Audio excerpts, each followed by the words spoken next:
Tunashukuru Mungu tumefika Arusha salama baada ya kumaliza mechi yetu ya FA. Kama unavyofahamu tumecheza mechi tarehe 12, tarehe 15 tutakuwa na mechi na Simba. Ni mechi ngumu ambayo sisi kama Fountain Gate tunaichukulia kwa kipaumbele kikubwa kwa sababu tunajua tunakwenda kucheza na timu kubwa yenye technical bench nzuri, yenye wachezaji wazuri. Kiufundi tumejiandaa kwa sababu mechi ya ligi ni tofauti na mechi ya FA. Mechi ya FA ilikuwa ni ya mtoano, lakini mechi hii ni mechi ya ligi. So ni mechi mbili tofauti na mipango miwili tofauti ya kiufundi. Kwa hiyo benchi la ufundi pamoja na wachezaji tumekuwa na muda wa kuzungumza kwa sababu tunahitaji sana kuwatengeneza wachezaji wetu psychologically kuwa sawa kwa ajili ya mchezo, kwa sababu hatuna muda mwingi wa kufanya marekebisho zaidi ya siku moja tu ambayo imebaki kuelekea kwenye mechi.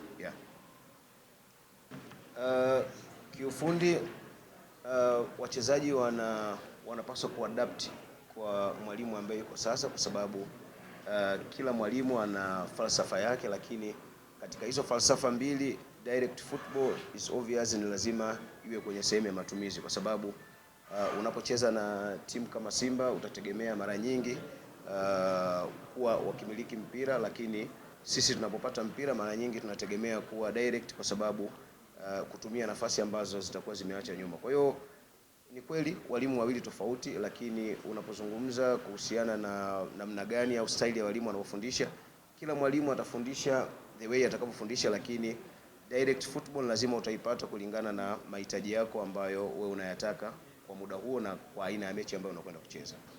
Fountain Gate FC imejiandaa kwenda kucheza mechi, na tumejiandaa zaidi kwenda kukabiliana na kila aina ya wachezaji ambao watatumika katika mchezo. Kwa hiyo hatuwezi kusema direct tumejiandaa kwa ajili ya kucheza na Selemani Mwalimu kwa sababu alitoka kwetu. Tunamheshimu sana, mchezaji mzuri, lakini sisi kama Fountain Gate as a team tumejiandaa kwa ajili ya kwenda kucheza mechi. Kwa hiyo changamoto ambazo zitatokea, kwa sababu mechi ni situation ambayo inakwenda kutokea direct. Kwa hiyo situation ambayo itatokea, sisi tumeshawaandaa wachezaji wetu wajue tu ni kuwa wanacheza na timu kubwa ambayo hatutoruhusu kufanya makosa mengi kiwanjani, kwa sababu kama utafanya makosa ni wazi utaruhusu magoli, na hiyo itakuwa ni changamoto. So tumewaandaa vizuri hasa kisaikolojia, kwa sababu hatuna muda wa kurekebisha kulingana na muda ambao tumecheza mechi ya FA na muda ambao tunakwenda kucheza mechi ya ligi. Kwa hiyo nafikiri itoshe kusema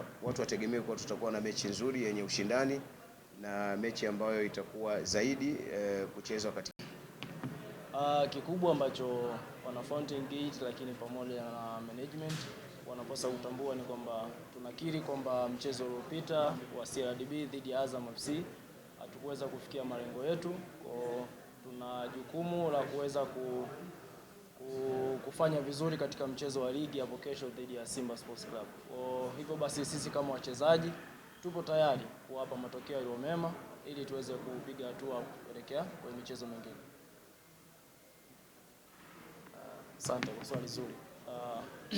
Sisi kama wachezaji of course siwezi nika expose kwamba ni kitu gani ambacho tutaenda kufanya kesho katika mchezo dhidi ya Simba, lakini kikubwa because hatukupata muda wa kuweza kufanya mazoezi ila kurekebisha kile ambacho kimetokea mchezo dhidi ya Azam FC.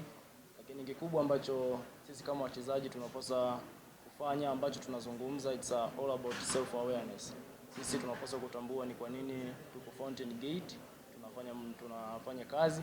Kwa hivyo tunapaswa kutambua kwamba ni jukumu gani ambalo liko mbele yetu. Sisi tunapaswa kuitetea club ili tuweze kuendelea na michezo lakini kubaki kwenye ligi pia. Asante. Amenikumbusha kitu kikubwa sana, lakini niseme neno moja. Najua wana Simba watakuwa na hasira sana kwa sababu moja ya mechi ambazo tuliwafanya waweze kukosa ubingwa ni mechi dhidi ya Fountain Gate. So pia kesho nisiseme sana, ila kuna surprise pia nyingine kwao. Nirejee kama alivyotangulia kusema mwalimu kwamba sisi ni wachezaji, so tunapaswa kuadapt na kukopi kile ambacho kinatokea kwenye management yetu.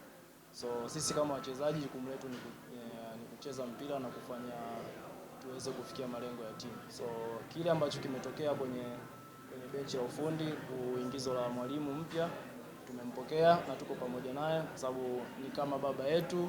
Kwa hivyo kila atakachotupatia tuko tayari kama vijana wake kulipokea na kuweza kusonga mbele.